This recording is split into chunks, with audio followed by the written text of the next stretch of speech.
This is Manish Mishra. Welcome to my YouTube channel. दोस्तों, आज हम बात करने वाले बहुत इंपॉर्टेंट टॉपिक पे, जो एडवर्ड एल्वी के द्वारा लिखा गया है। महान ड्रामेटिस्ट है, एक अमेरिकन ड्रामेटिस्ट, ठीक है।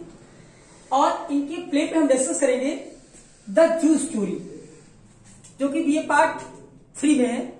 जो स्टूडेंट्स कानपुर यूनिवर्सिटी से है वो इस ड्रामे का स्टडी करेंगे बीए पार्ट 3। तो पहले हम इस प्ले के बारे में थोड़ा कुछ बताएंगे, फिर हम स्टोरी को डिस्कशन करेंगे स्टेप बाय स्टेप। तो ये जो स्टोरी है ये बहुत इंटरेस्टिंग स्टोरी है और आज हमारे समाज की एक्चुअल कंडीशन को बताती है। जैसा हमारे सोसाइटी में जो एक्चुअल में होता है, जो भी हैपन होता है, उसके बारे में डिस्कशन किया बहुत बेहतर तरीके से। तो थोड़ा सा प्ले के बारे में देख लेते हैं। ये प्ले जो है ये 1 एक्ट प्ले है। क्या है? ये एक 1 एक्ट प्ले है, मतलब बहुत बड़ा प्ले नहीं है, बहुत बड़ा प्ले नहीं है। दूसरी चीज, ये जो प्ले राइट है एडवर्ड एल्वी का पहला बहुत अच्छा प्ले है, जो बिल्कुल हिट गया, ठीक है। और ये 1958 में लिखा गया, ठीक है। और मजेदार बात यह है कि इस प्ले को महज 3 वीक, मतलब 3 सप्ताह में इस प्ले को पूरी तरीके से कंप्लीट कर लिया। वैसे लोग कविता तो कंप्लीट कर नहीं पाते हैं, और इस महान ड्रामेटिस्ट ने इसको बहुत कम समय में कंप्लीट किया, ठीक है, पहली चीज। और ये प्ले, इसमें बहुत ज्यादा कैरेक्टर्स नहीं है, इसमें 2 कैरेक्टर्स हैं और उसके बारे में बात करेंगे अभी लास्ट में बिल्कुल। एक तो पेटर है और एक जेरी है, ठीक। पेटर जो है वो प्रोटोगोनिस्ट है, ठीक। क्या है? प्रोटोगोनिस्ट, ठीक है। और ये प्ले जो है एक प्रकार का थिएटर ऑफ एब्सर्ड है। थिएटर ऑफ एब्सर्ड का मतलब हम बता चुके हैं, मेरे वीडियो में पढ़ा हुआ है और वहां पे जाके आप देख सकते हो। थिएटर ऑफ एब्सर्ड का मतलब होता है जो बेतुका नाटक होते हैं, मतलब जिनकी कोई एक्चुअल में ना तो कोई स्टोरी होती है ना तो कोई कहानी होती है, ठीक है, बेतुका। और ये इसलिए इसको बेतुका बोला जाता है। हम लोगों की भी जिंदगी भी ऐसी बेतुका है। जिंदगी क्या है? हम लोगों का सोसाइटी से बिल्कुल कांटेक्ट ही नहीं है। और आजकल तो भैया 21वीं सदी चल रही है, सब फोन का जमाना है, ठीक है।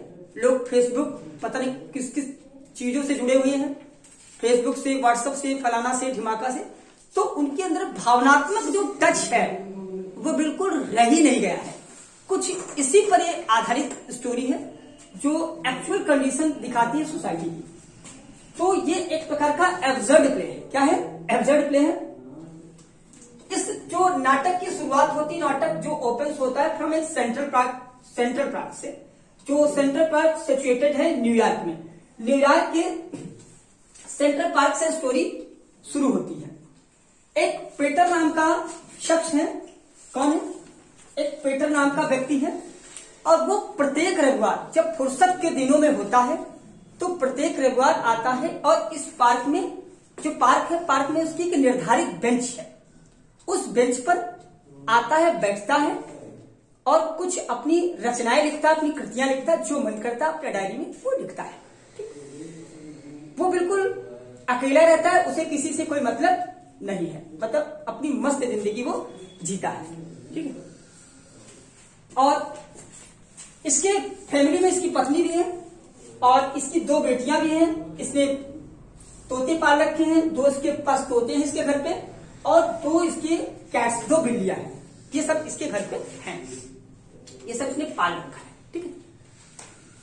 और पार्क में जब संडे के दौरान एक दिन होता क्या है, जब ये पार्क में बैठा होता है, पार्क में क्या होता है, बैठा होता है, तो उसी दौरान एक आदमी आता है, जेरी। क्या आता है? जेरी आता है और इससे बात करने की कोशिश करता है, लेकिन ये उसको इग्नोर कर देता है। पेटर जेरी को इग्नोर करता है, उसकी बात में कोई इंटरेस्ट नहीं लेता है, लेकिन बार बार अपनी बात को रखने की कोशिश करता है। तो ये बताता है, जेरी कहता है, मैं अभी जू से आया हूं, मैं अभी जू से आया हूं, और बार बार अपनी बात को रखने की कोशिश करता है, लेकिन पेटर उसमें कोई इंटरेस्ट नहीं लेता है। लेकिन एट लास्ट वो उसको अपनी बात सुनने के लिए मनवा लेता है, बहकी बहकी उससे बातें करता है। बताता है कि मेरे जीवन में बहुत ज्यादा हार्डशिप है, बहुत ज्यादा ये है, बहुत ज्यादा वो है, जो की बात को शुरुआत करता है, फिर ले जाता है अपनी एक, कहता है मैं जहाँ पे रेंट पे रहता हूँ वहां पे एक मालकिन रहती है और वो मुझे बहुत ज्यादा मानती है और बताता है कि मेरी फैमिली में कोई नहीं है, बिल्कुल ना आगे मेरे है ना कोई पीछे है। एक्चुअल वो आइसोलेशन का बिल्कुल शिकार हो जाता है, अकेले रहने का, उसको अकेले बिल्कुल ना, जो लोग अकेले रहते हैं ना थोड़ा अजीब स्वभाव के हो जाते हैं, बिल्कुल मिलनसार होते ही नहीं सोसाइटी से, तो उसी चीज का शिकार है। तो वो बताता है कि मैं जहां पे रहता हूँ, जिस घर में, वहां पे मेरी जो मालकिन है वो हमसे ज्यादा एजेड है, हमसे ज्यादा एजेड है, ठीक है। इसमें जो पेटर है समथिंग 40-40 उम्र का है और पेटर से छोटा जेरी, ठीक है। तो बताता है कि मेरी जो मालकिन है वो मुझे जबरदस्ती फोर्स करती है फिजिकल रिलेशंस करने के लिए और मुझसे जबरदस्ती फिजिकल रिलेशंस करवाती है, मैं यार बहुत परेशान करता हूँ। ये सारी कहानी वो बताता है, तो वो उसको सुनना नहीं चाहता, लेकिन मजबूरी में उसको, जब भाई तुम्हारे सामने कोई तुमसे कुछ कहे तो तुमको स्वाभाविक बात उसको सुनना पड़ेगा, वो ना उसको घेस के उसको सुना रहा है कहानी। तो कहता मुझे बहुत जबरदस्ती ये सब कराती है और मुझे बिल्कुल पसंद नहीं है। और एक दिन होता क्या है, कहता मेरी जो मालकिन है वो एक कुत्ता लाती है, तो कुत्ता इतना नालायक है, वो हमको देखते ही मतलब हमको भौंकने लगता है, मतलब हमारी उसकी तालमेल बिल्कुल नहीं बनती है। हमने उस कुत्ते को कई बार मनाने की कोशिश की लेकिन वो मानते ही नहीं है। एक दिन हमने बर्गर ऐसा बनवाया और बर्गर में हमने पॉइजन रखवा दिया। क्या रखवा दिया? पॉइजन। और पॉइजन वाला बर्गर उसको खिलवा दिया। किसको? कुत्ते को। ये टपक जाए, क्योंकि आए दिन हमको डिस्टर्ब करता रहता है, हम आ गए भाव भाव करने लगा, तो आए दिन डिस्टर्ब करता रहता। तो मैंने कहा इसको बैठेगा, इसका मामला ही समाप्त कर देते हैं। तो हमने उसको बर्गर खिला दिया, वो जहर वाला, लेकिन फिर भी वो बच गया। उसमें पता नहीं पॉइजन की मात्रा कम थी या पॉइजन ठीक नहीं था, जैसा भी हो, और वो बीमार बहुत ज्यादा पड़ गया, लेकिन मालकिन ने उसका ट्रीटमेंट कराया, वो ठीक हो गया।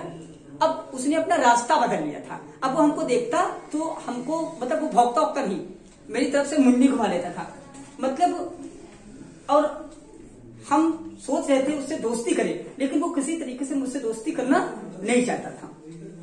तो इसकी बातों में जब ये कम इंटरेस्ट लेता, कहता ठीक है रहने दो, हम बहुत तुमसे सुन लिए तुम्हारी बात, तो ये तब तक इसको घूसा मार देता है।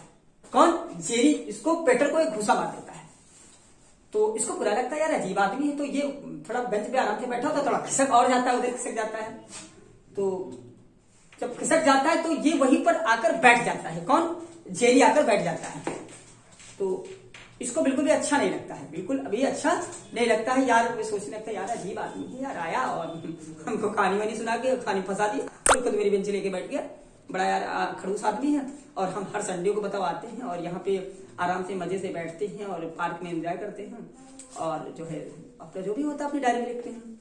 तो उसको बहुत बुरा लगता है, यार अजीब आदमी है। वो कहता है बड़े एसेंटिक टाइप का आदमी है, सनकी टाइप का आदमी। वो कहता है ये तो पागल आदमी है बिल्कुल।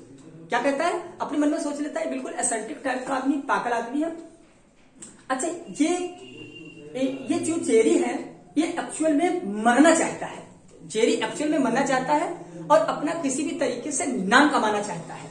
अब वो आज सोच कर ही निकला है कि हमको आज मरना है, हमको आज मरना है। वो सोचता है कि अगर मैं फांसी लटक के मर जाऊंगा तो कोई मेरे बारे में कुछ सोचेगा भी नहीं, मेरी न्यूज तक नहीं छपेगी कि यार एक लड़का था वो फांसी लगा के मर गया, ठीक, मेरी न्यूज तक नहीं छपेगी। लेकिन अगर मेरा कोई खून करेगा, मेरा कोई मर्डर करेगा, तो मेरी कहानी बड़ी इंटरेस्टिंग वे से छपेगी। यार सनसनीखेज खुलासा होगा कि एक पार्क में एक खून हो गया। तो वो आज सुबह से मरने के लिए निकला है कि आज मुझको किसी भी तरीके से मरना है। इसलिए बार बार वो पेटर को भड़काया जा रहा है। लेकिन पेटर थोड़ा अच्छे स्वभाव का है, वो भड़कना चाहता ही नहीं है। तो एट लास्ट वो जब उसको घूसा मारता है तो बड़ा नाराज हो जाता है और उसको चाकू दिखाता है।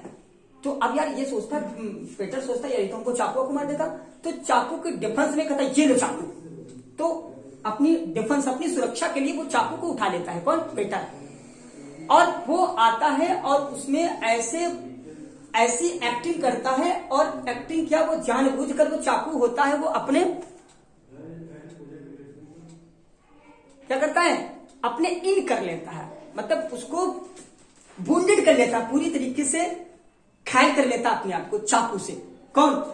जेरी। क्योंकि वो मरना चाहता है और पार्क में मरना चाहता है। भाई पार्क में उसका जब खून होगा और वो कहता है कि पेटर से कहता है पेटर देखो तुम अब यहां से निकल लो बेटा, हमको तो मरना था, हम तो मर जाएंगे।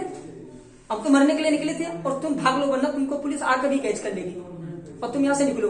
और जो चाकू पर तुम्हारे हाथ के निशान बन जाएंगे वो अभी हम मिटा दे रहे हैं। तो ये पीटर के हाथों के निशान चाकू से मरने से पहले मिटा देता है। और पीटर भी सोचता है यार कौन मुसीबत में फंसेगा, तो ऐसा करते हम भी पतली गली से निकल लेते हैं। और वो अपना पतली गली से निकल जाता है और उसकी डेथ हो जाती है और प्ले यहीं पर समाप्त हो जाता है। मतलब एक्चुअल में वो आइसोलेशन का शिकार हो जाता है, बिल्कुल समाज में अकेलापन, उलझन, और फैमिली में कोई होता नहीं है, और इन सब चीजों का शिकार होकर एक डिप्रेस हो जाता है।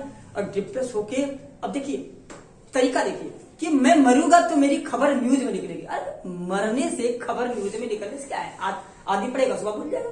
तो मतलब एक मरने का ग्रांड तरीका होता है, ठीक है।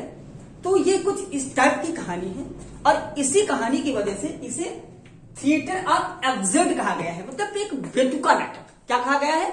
एक बेतुका नाटक, ठीक है। और कहानी यहीं पे समाप्त हो जाती है। आई होप आपको बेहतर समझ में आ गया होगा। तो आप कमेंट करके बताइएगा आपको स्टोरी कैसी लगी। Thank you so much.